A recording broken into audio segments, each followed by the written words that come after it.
అజాత శత్రువు అంటే కృష్ణ గారిని చెప్పాలి. చాలా గొప్ప వ్యక్తి. నేను నా పేరు భక్తవత్సలంగా ఉండేటప్పుడు కృష్ణ గారి పిక్చరే నేను అసిస్టెంట్ డైరెక్టర్గా పనిచేశాను, కత్తుల రత్తయ్య. ఆ తర్వాత అసోసియేట్గా దీర్ఘ సుమంగళి. ఆయన అడుగుతుండేవాడిని, ఏమండి వేషం ఇవ్వండి అని కృష్ణ గారు. ఆయన అటువంటి భక్తవత్సలం మోహన్ బాబు అయిన తర్వాత ఆయన ఓన్ బ్యానర్లో చాలా సినిమాలు, దాదాపు 70 చిత్రాలు నేను విలన్గా ఎన్నో చిత్రాలు యాక్ట్ చేశాను.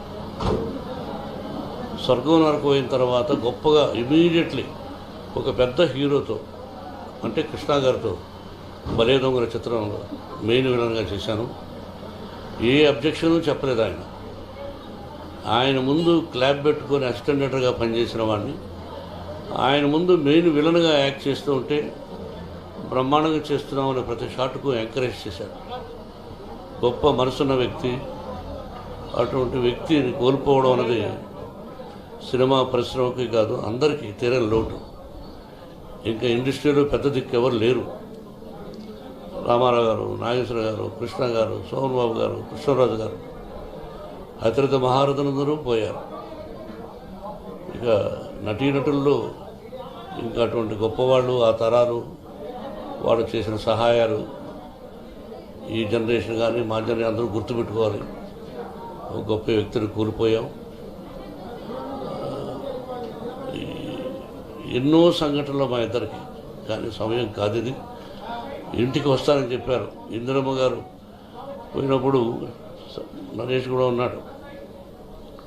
నాకు బాగా రిలేషన్షిప్, వదినమ్మ అని. అలాగే విజయనగరం గారితో కూడా ఎంతో ప్రేమగా చూసేవాళ్ళు నన్ను. ఏమండి ఇంటికి రావాలంటే వస్తాను మోహన్ బాబు, ఈసారి వస్తాను. భక్త అని ప్రేమగా పిలుస్తాడు, ఎప్పుడూ కానీ మోహన్ బాబుని పిలవడం. అటువంటి గొప్ప వ్యక్తిని కోల్పోయాం. ఆయన ఆత్మకు, ఆ కుటుంబానికి మనశ్శాంతిని కలుగుజాలని కోరుకుంటాను. హాయ్ ఫ్రెండ్స్, మా టుడే టుమారో యూట్యూబ్ ఛానల్ చూస్తున్నందుకు చాలా థ్యాంక్స్. మరిన్ని లేటెస్ట్ వీడియోస్ కోసం వెంటనే సబ్స్క్రైబ్ చేయండి. అలాగే ఈ బెల్ ని కూడా రింగ్ చేసేయండి.